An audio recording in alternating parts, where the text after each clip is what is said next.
BRS నుంచి రోజుకో ఎమ్మెల్యేను కాంగ్రెస్ లో చేర్చుకుంటున్నారని సీఎం రేవంత్ పై విమర్శలు చేశారు మెదకంపి రఘునందన్ రావు. చేతనైతే కేసీఆర్, కేటీఆర్, హరీష్ ను వదిలేసి మిగిలిన ఎమ్మెల్యేలను హోల్సేల్ గా కొనుక్కోవాలంటూ ఎద్దేవా చేశారు. పార్టీ ఫిరాయింపులను ప్రోత్సహిస్తే ఎవరికి చేసింది వాళ్ళకే తగులుతుందన్నారు రఘునందన్ రావు. గతంలో కేసీఆర్ ఇలా చేసే ఇప్పుడు ఫామ్ హౌస్ కు పరిమితమయ్యారని అన్నారు.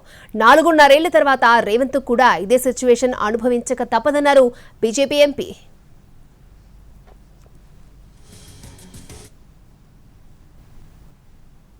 విలీనం చేసుకో, బావా బామ్మరిది మామ ముగ్గురుని వదిలేసి 35 మందిని తీసుకొని వచ్చి ఒకటే రోజు హోల్సేల్గా కొనుక్కో.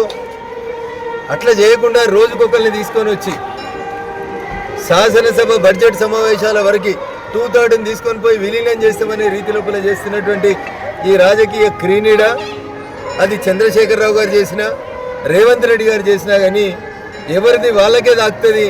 10 ఏళ్ళు చేసిన చంద్రశేఖరరావుకి ఏ పాపం దాకిందో, ఆయన ఎట్లయితే ఫామ్ హౌస్కు పరిమితం కావాల్సి వచ్చిందో, ఇవాళ మీరు కేసులను అడ్డం పెట్టు, ఇంకొకటి పనులు ఇస్తామనో, లేకపోతే ప్రతిపక్ష ఎమ్మెల్యే ఉంటే నిన్ను స్టేజ్ మీదకి విలువమనో, ఎస్కార్ట్ ఇయ్యమనో, పోలీసులతో కేసులు పెట్టిస్తామనో భయపట్టించి చేస్తున్నటువంటి ఈ నీచ రాజకీయ ఫలితాలని 4.5 సంవత్సరాల తర్వాత రేవంత్ రెడ్డి కూడా అనుభవించక తప్పదని చెప్పి ఈ సందర్భంగా తెలియజేస్తా ఉన్నా.